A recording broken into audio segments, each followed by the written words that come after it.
Mind you, Hornswoggle is a grown ass man, and they're doing this whole son angle. He's not a kid. Snoop says he knows a friend. Ain't that right, Mick Fizzle? Mick Foley. Ooh, my God. The winner of this match will be Mr. Kennedy. Leaves frame. Kardashian thinks it's all over. She's back to the camera. Kennedy! Fighting a seagull. The seagull bit his nipple. What was He that mugged in seagull's front of problem, too? See, you can do it so long if you're Flair and the old school type people because you're not flipping and flopping all over the place.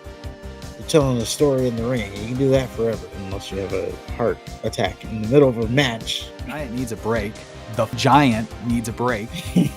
Way to go, Kim Kardashian. She got those numbers right. She didn't mess that up. Bizzle. Ow! Have mizzle. Well, I guess that brings us to our Wrestling Rewind. We got a little retro review. We are doing WrestleMania 24. And Orlando. the first WrestleMania in HD. No more black bars on the side of the screen. And it starts off with the shots of jets flying over the arena. John Legend saying America the Beautiful. Kicked ass. Best one yet. I don't know. I like Boys to Men. Yeah, theirs was good too. I'm just a John Legend fan, so. Yeah, he's alright. I've always been kind of indifferent to him. I've never heard a John Legend song and been like, ugh, turn that shit off. But I've never actually sought out John Legend either. Ordinary People used to be my go-to karaoke song.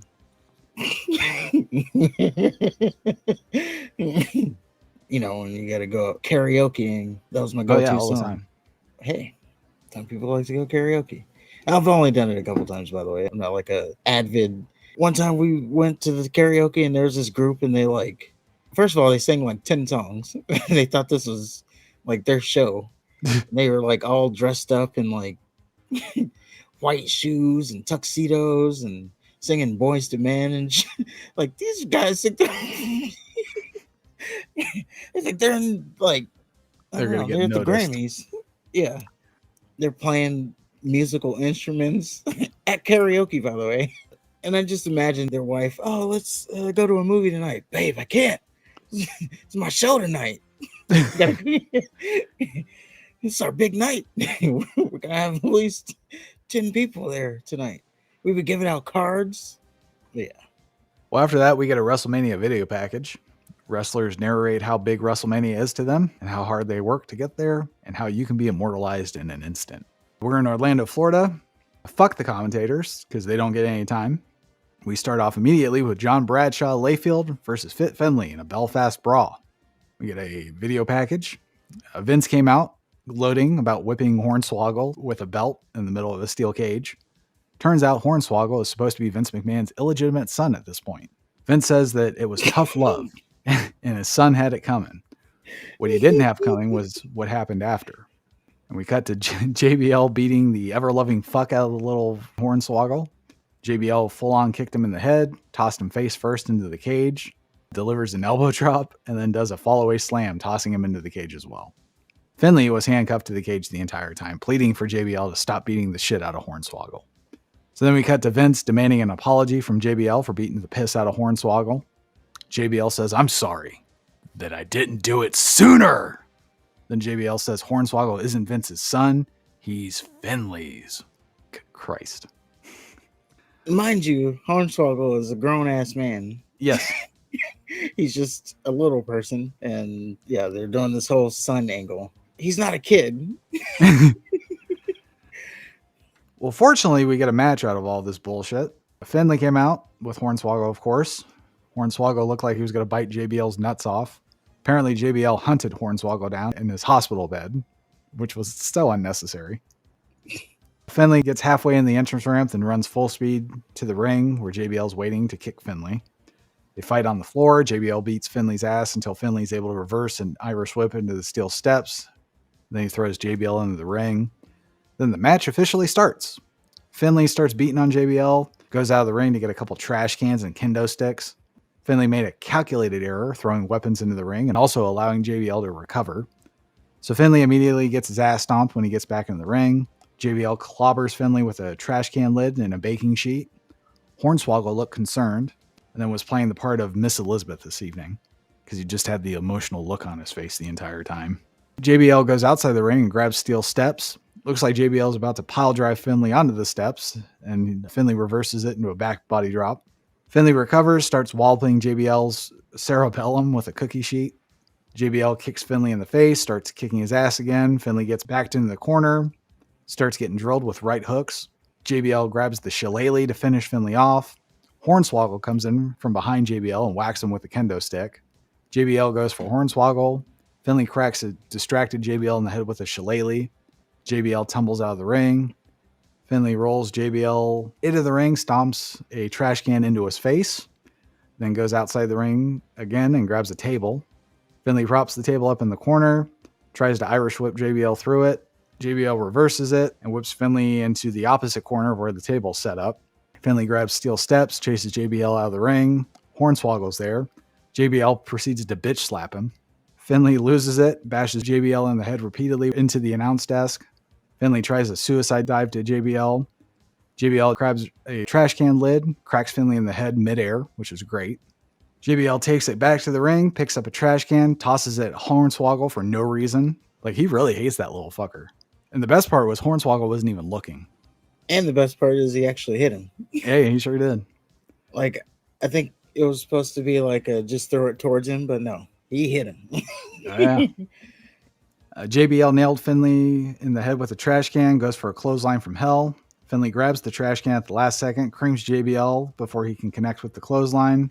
Finley creams JBL with a trash can lid, throws him into the propped up table. Then he grabs the steel steps to finish off JBL. Before Finley can deliver the finishing blow, JBL grabs a kendo stick, whacks Finley in the leg, then nails the clothesline from hell 1, 2, 3. And Hornswoggle was sad after the match. And it was surprising that JBL actually won, or at least to me. This story seemed like Finley was going to get his get back, but nope, JBL wins. I thought it was really sad that JBL and Finley had a bullshit story to have this good match to work through. Well, you know, and why didn't Hornswoggle say anything? Because again, he's a grown man. But if I remember correctly, it's probably because they were using Mr. McMahon. I can't remember. Because I remember, yeah, Hornswoggle would abuse his power that he had because he was Mr. McMahon's son. But I don't know. Well, after that, the WrestleMania host Kim Kardashian was allowed to speak. She introduced the Money in the Bank match. Sounded really stupid doing it. Mr. Kennedy interrupted. Kardashian pretended to be disgusted at first, but ended up not keeping a straight face. Kennedy said he's winning Money in the Bank for the second year in a row. And he said, the winner of this match will be Mr. Kennedy. Leaves frame. Kardashian thinks it's all over. She's back to the camera. Kennedy. Well, then we get the Money in the Bank match. Everyone is fucking on commentary. The Raw, SmackDown, and ECW crews. John Morrison's the first competitor, who's one half of the tag team champions. We get Carlito. Meh. Shelton Benjamin. Ain't no stopping him now. He's the gold standard now with the blonde hair. And they said Benjamin was the human highlight reel in the previous 2 Money in the Bank matches, but he wasn't in last year's, so they fucked up. CM Punk looked young as fuck. Mr. Kennedy, who ran under the ladders. MVP, who still has that awesome theme song. And he's currently the longest running U.S. champion in WWE history. And we finally get Chris Jericho. He's the Intercontinental Champion, and he has short hair now. They had said he had returned, so I guess he had left the company and came back. I think he did a movie or something. Oh. Well, to recap, we have John Morrison, champion, MVP, champion, Chris Jericho, champion, in this match that is going to be for the Money in the Bank. Typically, you already know that the champions aren't going to win something and become double champion or whatever. Yeah, it does happen every once in a while, but typically, yeah, if a champion's getting a shot at another title, that just tells you they're losing. So we got 3 of the 7 members or whatever are champions. So that already eliminates 3 of them. Smart booking. Well, it started off with everybody beating each other's ass with ladders. MVP looked like an idiot because he tried to joust with Jericho, who had a much longer ladder than him. Morrison did a moonsault to the outside while holding a ladder. If I was one of the guys in the crowd that got landed on by Morrison, I probably would have got up and kicked him in the nuts for that. Jericho and Morrison take turns fighting with Kennedy on top of a ladder. Benjamin comes up beside them on another ladder to set up the next stunt. Turns out to be a triple power of doom. Kennedy had Morrison in a suplex. Benjamin sudden set flipped over Kennedy, all from the top of a ladder. Yay. Benjamin did a really slow tightrope spot. I know it's much harder than it looks, but I'm not going to get my dirt hard when he's slowly pushed to the ropes and he gingerly stands on top of them. Turned out to beat him for nothing because he ended up jumping back on the ladder, and then the ladder just crumpled, and Benjamin went with it. Yeah. Benjamin ended up recovering, went for the briefcase again. Punk snatches Benjamin and hits a GTS. Punk goes for the briefcase. Kennedy snatches Punk in a fireman's carry and does a forward roll onto the ladder. MVP tries a hell of a kick to Carlito and misses. Carlito smashes MVP's other leg with the ladder. And then Benjamin goes for a briefcase again, ends up getting dumped on the outside where a ladder bridge was set up. So fuck you, Jeff Hardy. Because remember, Jeff Hardy did the ladder bridge spot to somebody. I think he did like a leg drop or a swanton bomb. I think it was just a leg drop. Yeah, Benjamin just took the ladder himself.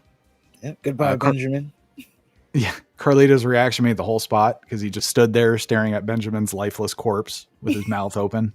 Pretty epic. MVP dumped over a ladder with Kennedy, Jericho, and Carlito fighting for the briefcase. Morrison immediately tosses the ladder into MVP's face. Jericho does a stupid Walls of Jericho to Morrison on the top of the ladder. Dumbest fucking spot ever. Kennedy and Jericho fight on the top of ladders. Carlito and Punk simultaneously jump on the ladders to join the fight. Kennedy, I think, hits Punk with a facebuster from the top of their ladder. Jericho pushes Carlito off of their ladder. Carlito calmly walks over to Jericho's side and just hits a backstabber. And I think Carlito may have sandwiched his nuts because he sure did grab him. Everyone's out but MVP, so it looks like he's the winner. Matt Hardy comes out from the crowd just as MVP reaches the briefcase. Hardy hits MVP with a twist of fate from the top of the ladder. Jericho recovers, starts beating the shit out of everyone with the ladder until he gets stuck inside a ladder that's leaning inside the ropes. So picture a V made out of ladders just leaning against the corner. Jericho ends up tossing Carlito on the ladder furthest from the corner, so the ladder in the corner stands straight up, setting up the next stunt for Morrison, who tries to climb the ladder but gets crotched on the ropes. A whole lot of build-up for a shit payoff. And then Jericho gets his ladder back, goes for the briefcase. Carlito spits the apple in his eye. It looks like Carlito's about to win. Kennedy comes up from behind, pushes Carlito off the ladder. So it looks like Kennedy's about to win now, but Punk nails him with the ladder. Jericho hits Punk with a code breaker while Punk was holding the ladder. It looks like Jericho's going to win now. Punk ends up recovering because fuck the code breaker. And then Punk starts climbing the ladder. Jericho rains down kicks and punches. They fight on top of the ladder. Jericho nails Punk in the face with a briefcase. Punk grabs Jericho's leg and hooks him in the ladder. Punk grabs the briefcase for the win. Yay. Good callback to last year, I guess. Because, last year they did this reverse spot where Kennedy knocked Punk off the ladder with that javelin. I was trying to think, who he cashed in on. I believe he cashed in on Jeff Hardy. I'm sure we'll find out later, but I think that's who it was. But I remember it was the start of his heel turn, so I'm thinking it was Jeff Hardy. Punk cashed in his Money in the Bank contract after Batista beat down World Heavyweight Champion Edge. And he won the title. There we go. Yeah. And I think that's when Orton punted him on a pay-per-view and he had to forfeit his title. Yeah. But I will say, this match was kind of ridiculous that it had the 3-person commentary thing. They would only talk when their branded person was on offense or about to do something. So you have Taz and Joey Styles talking when Morrison would do something, and then it jumped to Cole and whoever he was with when Kennedy did something, and then the Raw commentary would say something when Benjamin did something. Last year they were talking to each other, but this time it was just only talk when your guy's doing something. And it just felt weird. Just a little bit. Well, John Cena is getting ready for a title match. Claims he never lost the title. It was taken from him due to injury. Then we have Randy Orton and Triple H in their locker rooms just staring intently. Then we move on to the Hall of Fame ceremony. The inductees are Gordon Sully, who was a commentator for Georgia Championship Wrestling. We have Eddie Graham, who is the booker promoter for Florida Championship Wrestling. He trained Dirty Dick Slater, J.J. Dillon, Mr. Wonderful Paul Orndorff. We have Jack and Jerry Briscoe, who were successful tag and individual stars with the NWA before Jerry was a stooge. We have Mae Young. She tried to take her clothes off until Mike Graham saved WrestleMania. Rocky Johnson and Peter Maivia. So The Rock's nepotism started in 2008. I think it started before then. Maybe. Ric Flair was also the last inductee. We saw Charlotte Flair's original face. We also saw her less attractive sister, and that's saying something. David Flair, who only looks like he's wrestling his weight at this point, and Reed Flair. And Howard Finkel's in the ring. He introduces the Hall of Fame class of 2008. Everybody came out. And Todd Grisham, who was the geek we couldn't remember last WrestleMania, he introduced the master ceremonies for the Playboy Bunny Mania Lumberjack match. And it was Snoop Dogg. Snoop says that he likes seeing the wrestlers past and present, and he loves seeing the bunnies do their thing. But Snoop found someone who he can really connect with on an intellectual level. It was Festus, Dr. Gallows. Santino interrupted, calls Snoop Mr. Snoopity Dog. Snoop says, "What do you want, Santino?" Santino says he will be ringside at the Lumberjack match, and Snoop better watch himself. Snoop grabs a ring bell that just so happens to be sitting off on the side and rings it. Festus's inner Tard demon awakens, and he chases off Santino. Grisham inquires about the origin of the ring bell that Snoop just used. Snoop says he knows a friend. And ain't that right, Mick Fizzle? Mick Foley.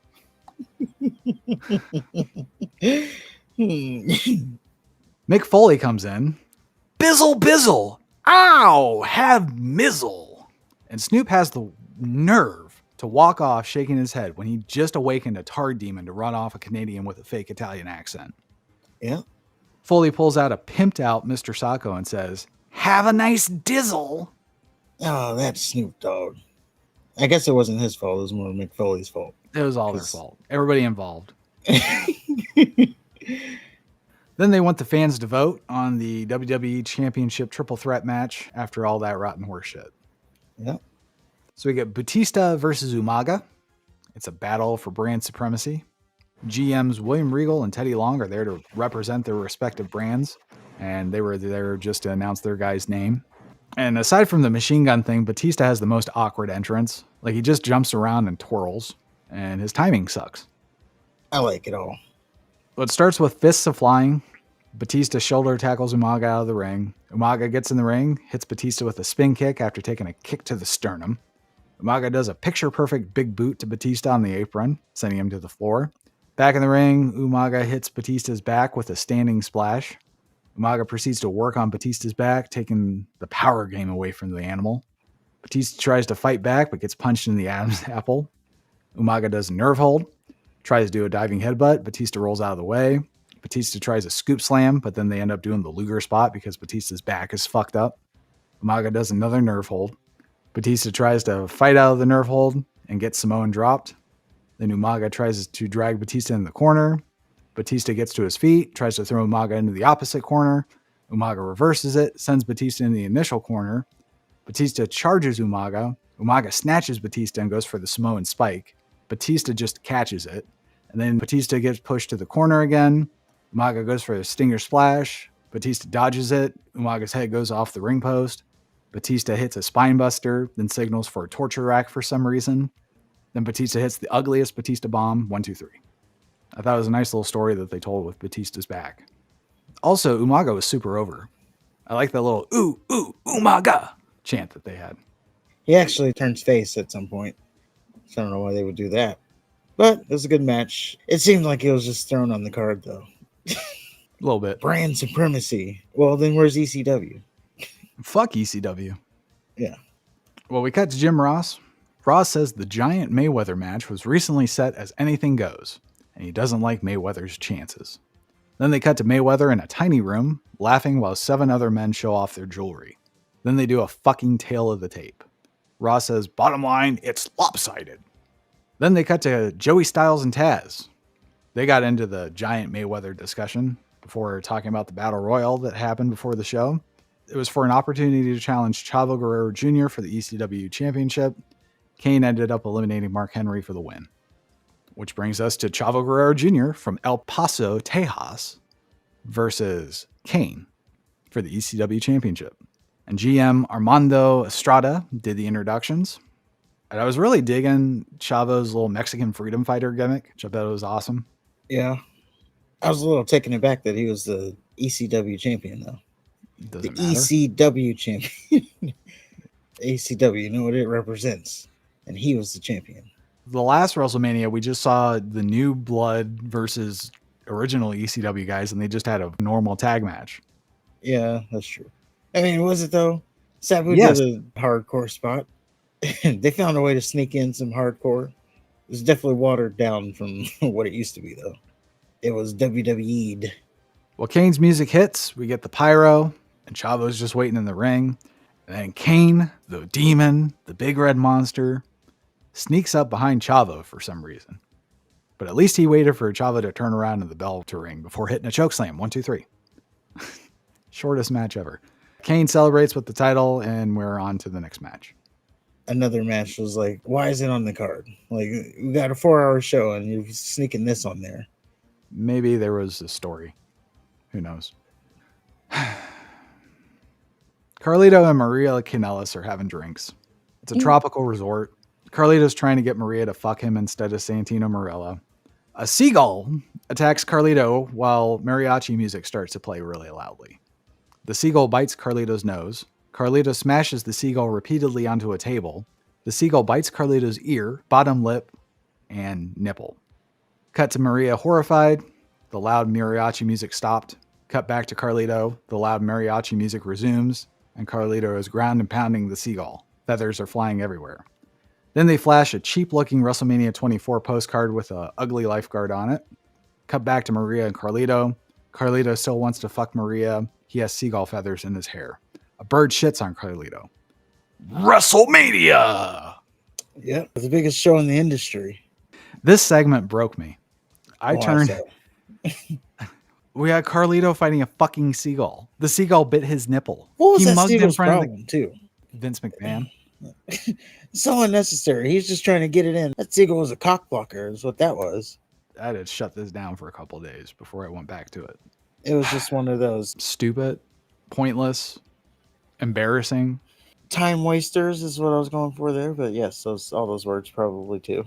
You can kind of justify the midget getting a trash can thrown in his face. You can kind of justify Kim Kardashian. You can justify McDizzle. But then once you get to fucking Carlito with the mariachi music, fighting a seagull, and the nipple bitings, and no. I will say, to be fair, my son did not say anything about that. He should have. To date, the one thing that made him say something was a few WrestleManias ago where Triple H pulled out a sledgehammer. Yeah. And he's like, why does he need a sledgehammer? It's like, really? Out of all we just saw, that's what... Okay. Well, after that, Raven Simone said some shit. Fuck her. I'm sure it was about the attendance. Seems like the time they did the attendance thing. And then we get Shawn Michaels versus Ric Flair. This is a career-threatening match. Video package starts with Michaels announcing that Flair is going into the WWE Hall of Fame. And then he makes it a point to say that he's looked up to Flair his entire career. Flair is his idol and friend. Then they play a Flair highlight reel to really, really bad music. McMahon shows up out of nowhere, tells Flair if he loses one more match, his career is over. Flair says the only thing that can make his career bigger is to wrestle Shawn Michaels at WrestleMania. Michaels says no way. He doesn't want to be remembered for ending Ric Flair's career. Flair says if he can't compete with the best, then he doesn't want a career. Michaels says he's going to give Flair everything he has. Flair says, good. And then they shake hands. Then Michaels stops, has a little smile, turns around, and starts talking about Old Yeller. Says at WrestleMania, he's taking Flair behind a woodshed, and he's putting him out of his misery. Well, Flair unbuttons his shirt to reveal his old man flab, and he starts slapping Michaels, saying, I've got you, Old Yeller. Michaels repeats that he's putting Flair out of his misery and just walks away. When Mike Adamle interviews Flair before the match, he wants to know what Flair's game plan is since he's walking in the match with so much to lose. Flair says to be the man. Woo! Then it cuts back to Adamle and he has disappeared. So we get the match. Starts off with Michaels getting off to an early advantage. Then they trade hammerlocks until Flair gets Michaels with a drop toe hold. They lock up, start tussling in the corner. Flair shoves Michaels, starts screaming, Old Yeller! Michaels slaps Flair, busts his lip open. HBK tells Flair he can leave now. Flair says, "First blood, brother." And he starts chopping and punching Michaels in the corner. Flair shoots Michaels in the ropes, drops him with an elbow, then hits a knee drop. Michaels does a Flair bump from the top ropes. Lawler said Flair is taking a page from his own book. Like he purposely gets on the top rope so his opponent can throw him off. Flair goes to the top rope. Michaels tries to Flair bump him, but gets punched in the face. Flair hits Michaels with a crossbody. It looks like Flair's setting up for a figure four. Michaels shoves Flair out of the ring with his free leg. Michaels goes for a springboard moonsault to the outside. Flair moves. Michaels crashes in the announce desk. Looks like Sean's stomach landed on the very edge of the desk. So I'm sure that hurt really bad. They get back in the ring. Flair beats Michaels' ass, hits a few suplex variations. Michaels hits Flair with a neck breaker out of nowhere, dumps Flair back in the ring floor with a back body drop. Michaels does a moonsault to Flair from the top rope to the floor. Looked like Flair didn't quite catch Michaels, so he just kind of slammed to the floor. They crawl back to the ring, start trading blows, mostly chops. Michaels hits his flying forearm, does a kip up. Michaels hits Flair with 2 inverted atomic drops, a scoop slam, and an elbow drop. Michaels very reluctantly starts tuning up the band. Fans start to boo. Michaels goes for the super kick, but then he pulls back. He just can't do it. Flair, realizing this, takes Michaels down by the legs and locks in the figure four. After a brief struggle, Michaels ultimately reverses the figure four. Then they start trading wrestling holds and pin combinations. Flair whips Michaels into the corner, then meets him with a chop block to the legs on the rebound. Flair goes for another figure four. Michaels counters with a small package. Flair kicks out, grabs Michaels' leg again. Michaels goes for an enziguri, misses. Flair locks in the figure four. Michaels writhes in pain, tries to crawl to the ropes. Flair drags him right back to the middle of the ring. Michaels tries to reverse it again. Flair just rolls through it so he can maintain the leverage. Finally, Michaels reaches the ropes and escapes the figure four. Flair starts putting the boots to Michaels. He's showing frustration now. Stops to fix his hair and strut, though. So I guess he's not that frustrated. Michaels super kicks the distracted Flair. Everyone gets to their feet. Michaels crawls to Flair, who kicks out at 2. Michaels starts to tune up the band again. Flair won't get up, so Michaels walks over to him and screams at him to get up. Michaels goes to tune up the band again. Flair still won't get up. So then Michaels goes to pick up Flair. Flair mule kicks Michaels right in the balls. Ref made sure Flair was okay. Then he actually tried to win with a low blow, and he didn't. Michaels gets Flair in what I assume you would call a figure four, because it wasn't.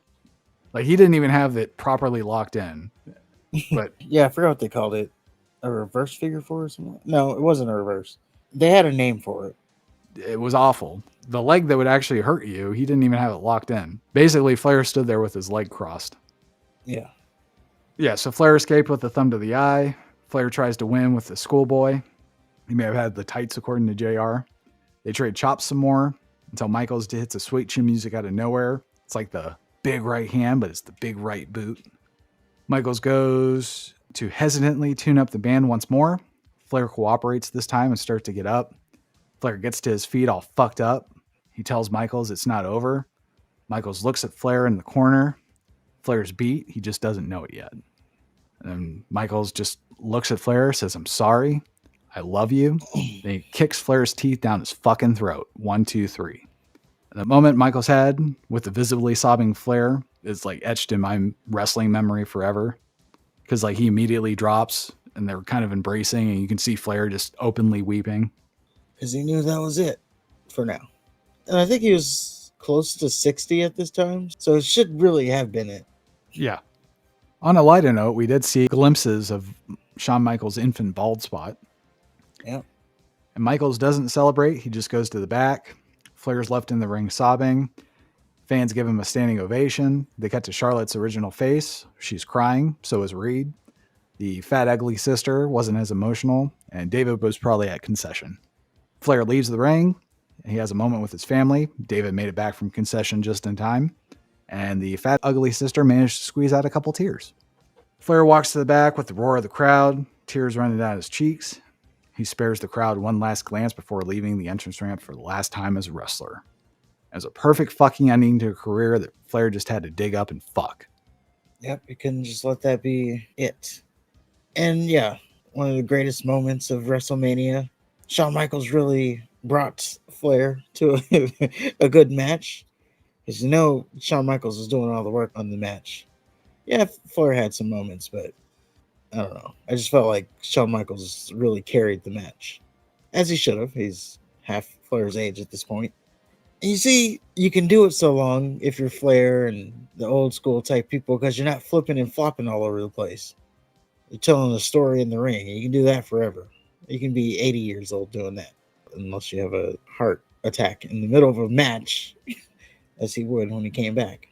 But yes, very, very, very memorable WrestleMania moments. This is why we watch. Yeah, all that bullshit for these handful of good matches. Yep. This is why seagulls get to bite nipples, so we can get to stuff like this. Well, Todd Grisham's back. He interviewed Edge, the world heavyweight champion, who's facing off against the 16-0 Undertaker. Edge says we already saw the end of a career, and we'll see more history at the end of the night. Edge talks about being a kid sitting in front row at WrestleMania 6, watching his hero Hulk Hogan, and on that day, Hogan lost.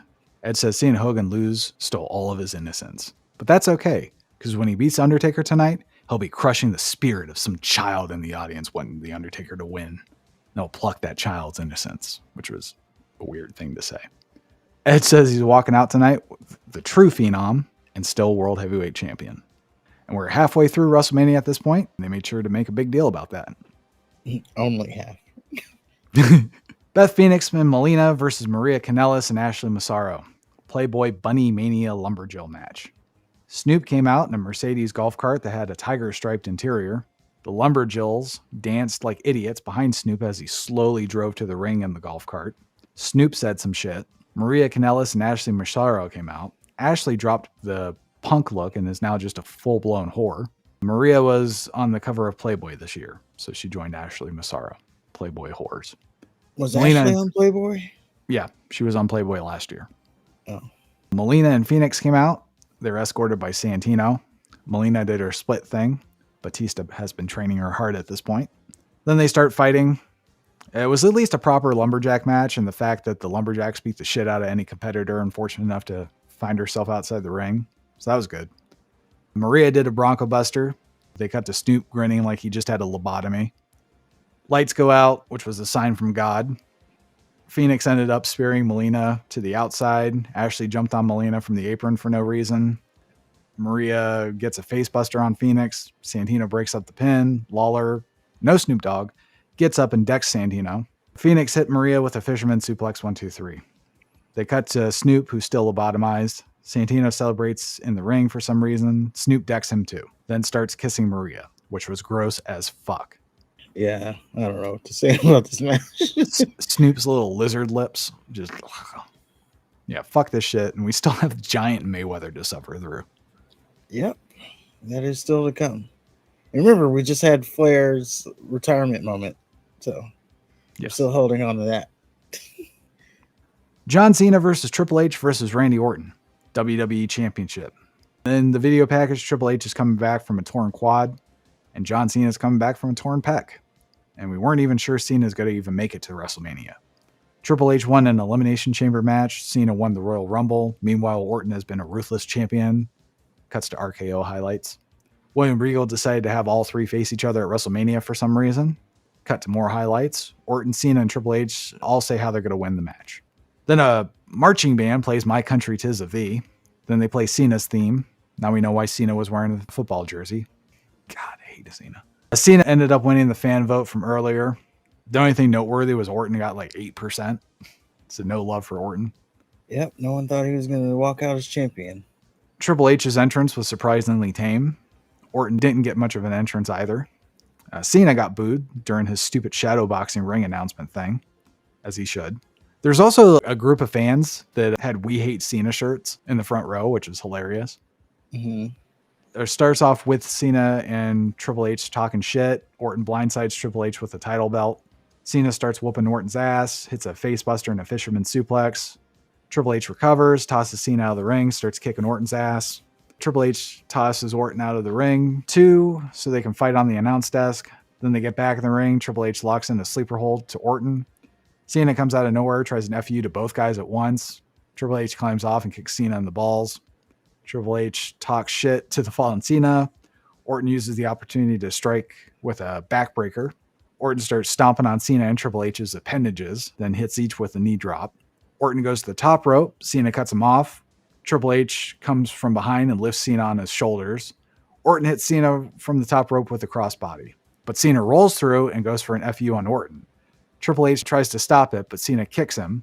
Orton counters the FU into a sunset flip. Then Triple H goes for a clothesline to Orton. Orton ducks. Cena gets it. Orton follows up by taking Triple H out with a clothesline. Orton does a double hanging DDT. He coils up for the RKO. Cena's the first one to his feet. Orton strikes. Cena catches Orton, throws him onto Triple H. Then Cena hits a reverse blockbuster and a leg drop from the top rope. Then he goes for an STFU. Orton crawls out of the ring. Cena gives chase out of the ring. Orton was waiting, throws Cena in the ring post. Orton gets back in the ring and starts fighting with Triple H. Triple H does a hanging knee drop to Orton in the corner. Triple H starts working on Orton's leg.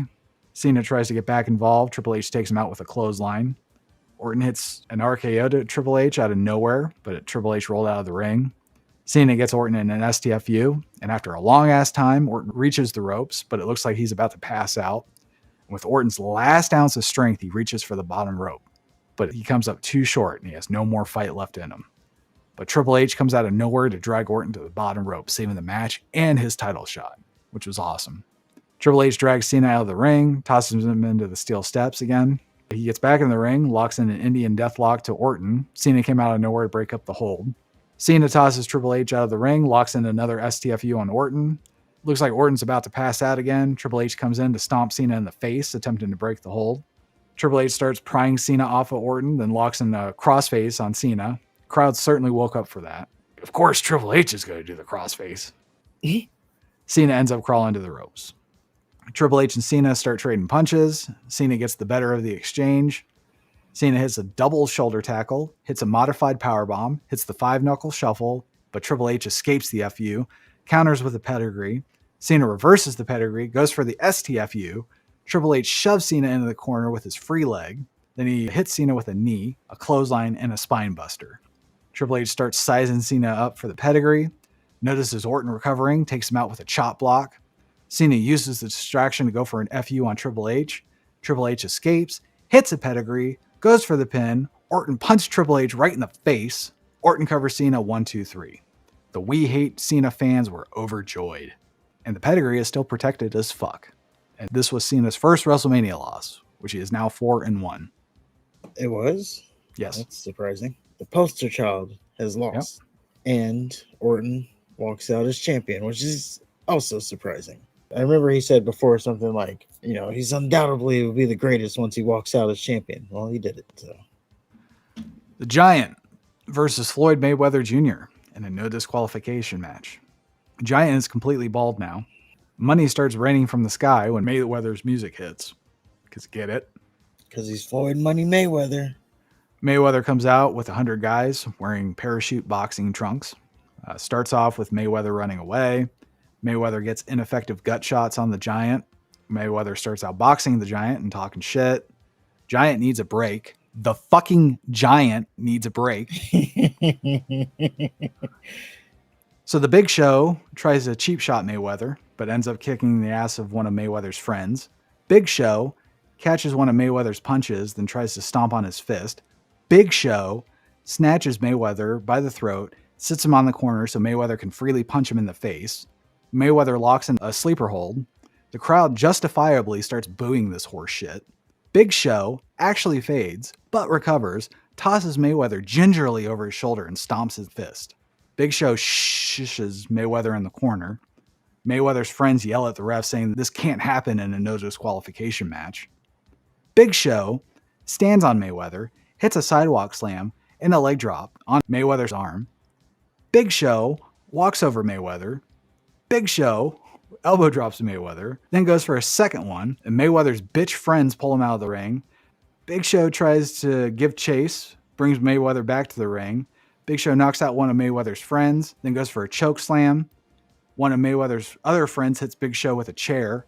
Big Show slaps the chair out of the hand and hits a choke slam on Mayweather's friend. Mayweather gets the chair and hits Big Show.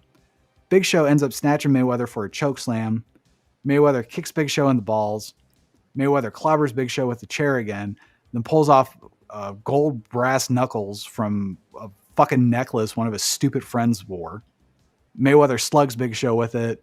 And just now, right this second, 10 counts are included in the match. Big Show can't answer it. Mayweather wins and goes to celebrate with his fucking stupid friends. Yep. You know, it kind of reminds me of Hulk Hogan when he did the appearance in Rocky. How did that remind you of Rocky and Hulk Hogan? I don't know, because it's so over the top, like the greatest boxer versus the biggest athlete. Like that's, I don't know. It just felt so wrestling that it was such a carny act. If you were going to go to a circus and you got the wrestling in that little red and white tent, it's like this is something you would see there. The biggest athlete we have versus the greatest boxer we have. All this did was expose the wrestling business. This didn't showcase the Big Show. This didn't highlight Mayweather. What do you mean? He got so much offense on Mayweather. Bullshit. On Come him. on. And the fact that he did get offense on Mayweather is even more of a joke.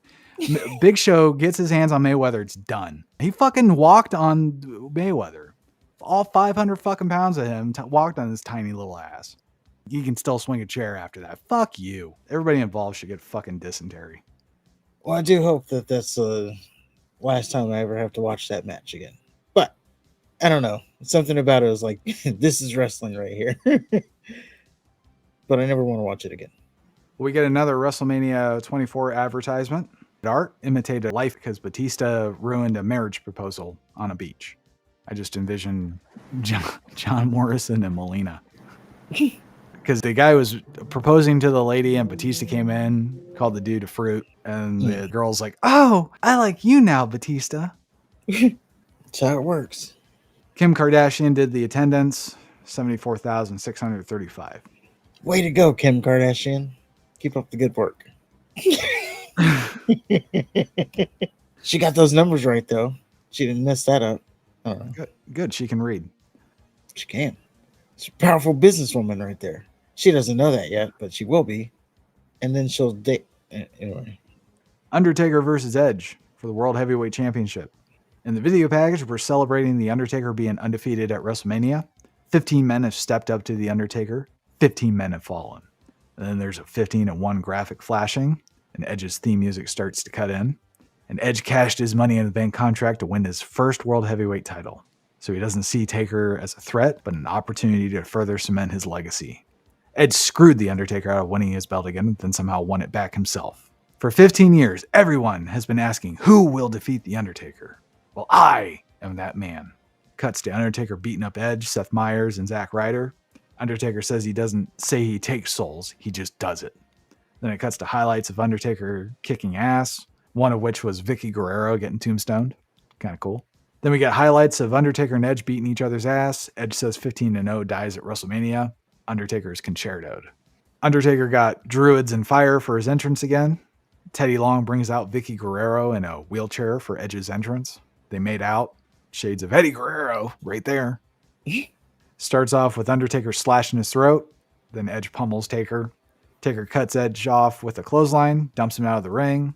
Edge runs back into the ring. Taker ends up hitting him with a stunner on the apron. Taker works on Edge in the corner, hits a flying clothesline, goes for an old school. Edge counters it.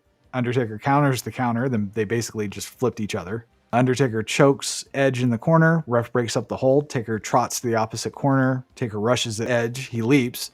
And then his ass hit Edge's face. And then Taker flips out of the ring, hitting the apron on the way. Edge speared the Undertaker in the barricade as he was trying to get in the ring. Undertaker tried to get in the ring again. Edge hits him with a baseball slide. Edge joins Undertaker out of the ring, starts kicking his ass. Edge somehow did a spinning neck breaker to Undertaker on the apron, which is really weird. They get back in the ring. Edge works on Taker from the corner, especially his back. Undertaker tries to fight back with a few punches and a headbutt. Then he picks up Edge and they do the Luger spot because Undertaker's back's fucked up from Edge's assault. So they're lazy because they just did that with Batista. Edge tries to go for the top rope. Taker just pushes him off to the floor. Undertaker hit his suicide dive and two people tried to get a holy shit chant going. They failed that one. They sure did. You just hear, holy shit, and then nothing. Taker hits his apron leg drop. Coach called it a drop kick. They get back in the ring. Taker goes for his last ride, but his back fails him. Edge kicks Undertaker in the face. They go to fight outside the ring again. Edge back to belly suplexes Undertaker into the barricade. They get back in the ring. Edge locks in a half Boston Crab. Undertaker fights out after a long struggle, and at what cost to his back. Edge locks in a weird leg submission. It probably doesn't hurt a single bit. Taker fights out. They start trading punches. After an awesome exchange, Taker eventually gets the advantage. That was probably like the best trading punch spot I've ever seen. Because Edge just looked like he was swinging on instinct. Mm-hmm. And yeah, he stood toe to toe with Undertaker. It was really good. That part of that match made me think that Edge is a main eventer.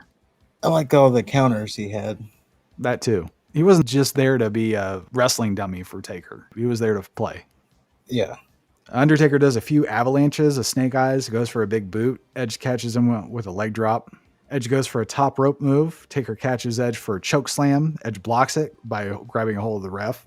Taker goes for a second choke slam. Edge counters with an impaler DDT. Edge sizes Undertaker up for a spear. Taker kicks Edge in the face mid-spear and finally hits the choke slam. Undertaker goes for old school again. Edge crotches him on the ropes, then hits a superplex. Edge starts working on Taker in the corner, starts doing the 10 punches. Taker counters with the last ride attempt. Edge escapes the last ride and hits a neck breaker. Edge and Undertaker trade blows again, then Undertaker hits his last ride finally. Undertaker goes for a tombstone. Edge escapes, does a move. Then Undertaker hits a big boot and an old school, then takes out the referee after doing a second big boot. Edge does a reverse DDT to Undertaker and starts talking shit. Taker grabs Edge by the throat while still on his back. Edge kicks Undertaker in the dick as soon as he gets up. Edge goes to ringside, grabs a camera, clocks Undertaker with it. Edge tries to revive the ref. The ref just ended up rolling out of the ring. It's kind of funny. Undertaker sits up and stands groggily. Edge does a throat slash and tries to tombstone Undertaker. Undertaker, of course, counters and hits a tombstone of his own. But there's no referee. But dumb fuck Undertaker makes the cover anyway. So little Nate starts hauling ass from the back to the ring, and Edge kicks out at 2. So then Zack Ryder and Seth Meyers come out to get their asses kicked by Undertaker. Edge hits a spear while the dead man was distracted. Both men crawl to opposite corners. Edge hits another spear. Taker decides to do a Hell's Gate from that. Edge taps. And then we have a new World Heavyweight Champion. And the Undertaker is 16-0. Edge is also bleeding from his mouth. Yeah, this was back when the Hell's Gate made people bleed from their mouth because they're getting it over. I didn't know that was part of it. I Oh, do yeah, know that was Undertaker part- got speared and then just decided to do a submission move from the spear. Well, Edge kind of walked right into it I guess. with how weird he was trying to pin the Undertaker. I mean, he was just trying to pin him, but yeah, he walked right into it and then into the Hell's Gate. Well, we say goodnight and we end with the highlight reel. I will say it is crazy that they get those video packages ready so fast. Yeah, it is. It's insane. Well, after the show, WWE was criticized for a malfunction in the pyrotechnics during the Undertaker's victory celebration. During the celebration, a hot cable was sent flying into the audience, and it was the upper seating bowl of the It was a stadium. lawsuit. Yeah, 45 were injured, requiring some hospitalization. Jesus. The accident was apparently due to a fireworks cable snapping, resulting in the fireworks exploding on the top rows of the upper bowl of the stadium. WWE's corporate website released a statement afterwards saying that they would investigate the incident, but the results of the investigation were never released. On the following episode of Raw, Ric Flair made a farewell speech. Triple H introduced various people from Flair's past. It was the Four Horsemen, Ricky Steamboat, and others. Each came out to give an emotional farewell. The entire WWE roster came out to say thank you to Flair, including The Undertaker, who came out after Raw went off the air and hugged Flair and did his little kneeling stance thing. Shawn Michaels, who was clearly upset about retiring Flair, was forgiven. But despite Flair's forgiveness, his former protege, Dave Bautista, later started a flare with Michaels, citing Michaels was selfish for not laying down for Flair. So the two had a match at Backlash. Jericho was later added as a special guest referee. Michaels won. Oh, surprising. The feud between Randy Orton, John Cena, and Triple H continued with the added involvement of JBL. Led to a fatal four-way elimination match at Backlash. Triple H ended up winning his 7th WWE Championship by pinning Orton. And since Matt Hardy returned to WrestleMania, he continued his feud with MVP over the U.S. title. And they had a match at Backlash. Hardy won. And the rivalries between The Undertaker and Edge, Kane and Chavo Guerrero continued with successful title defenses at Backlash. And on the May 2nd episode of SmackDown, General Manager Vicky Guerrero stripped Undertaker of the World Heavyweight Championship. It was because he continued to use an illegal chokehold, claiming she did it to protect the other wrestlers. That Hell's Gate. And that was WrestleMania 24. Next one is WrestleMania 25. This will be the last WrestleMania to feature ECW, but it is the first of the PG era. Yay. Better times are ahead, obviously. I guess. Randy Orton versus Triple H for the WWE Championship is our main event. And if Triple H is counted out or disqualified, he loses the title. So I think it's pretty clear. He's going to win that one. Shawn Michaels versus Undertaker. So it's going to be the one of two. Was it this one or the next one that everybody heralds as the greatest WrestleMania wrestling match ever? To me, they're both the same. Oh, surprisingly, I haven't watched either one of them. The two with Shawn Michaels and the two with Triple H are basically the same match for me. Oh, yeah, I haven't watched either one of them. Or the one with Triple H. Yeah, I mean, they're good matches. They're great matches. It's kind of all the same. They're all going to bleed into each other. Yeah. Matt Hardy and Jeff Hardy in an Extreme Rules match is also at WrestleMania 25. So that'll be cool. But before all that, we have World War III by WCW first. It's in Auburn Hills, Michigan. We have Disco Inferno versus Perry Saturn for the TV title. We have Raven versus Scotty Riggs in a Ravens Rules match. Rey Mysterio Jr. versus Eddie Guerrero for the Cruiserweight title. So this is a rematch from their Mask versus title match on Halloween Havoc. And then we get Ric Flair versus Mr. Perfect again for the U.S. title. This is also a rematch from Havoc. Yep, we're running it back. Hopefully it'll be a straightforward match this time, as opposed to the last time. It wasn't straightforward. No, not at all. That is our Wrestling Rewind. So much to look forward to. And at some point, we're going to sneak in Bad Blood 1 review.